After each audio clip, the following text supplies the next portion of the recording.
New bill in New York is requiring more transparency from school districts when it comes to students with disabilities. It mandates a same-day notification for parents or guardians when certain behavioral interventions are used. Isabel Garcia spoke with the bill's primary sponsor. She joins us now in studio to break down what you need to know. Isabel?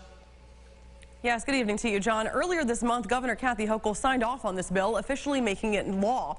State Senator and bill sponsor Pete Harkman of the 40th Senate District tells me parents can now take a little more comfort in knowing they have the force of the law on their side in these circumstances.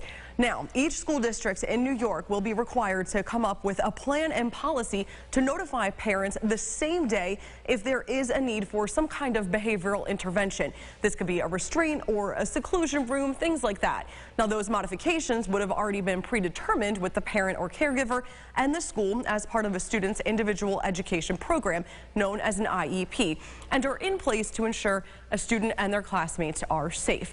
Now, Senator Harkman offers some insight into the significance of this new law, stating it aims to give a voice and promote independence for students with disabilities. This is a population that can't go home necessarily and tell their parents what happened in school.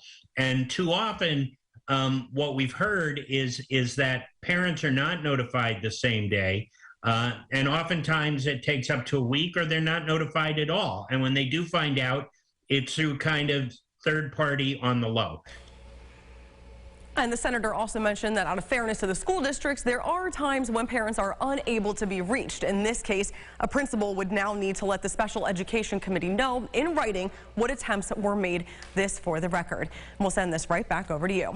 All right, Isabel, thank you. Another education bill passed and signed into law this year is pandemic-driven. Students with IEPs who age out, typically by 21, are able to now continue to receive educational services until the age of 23, or their coursework is completed, whichever comes first.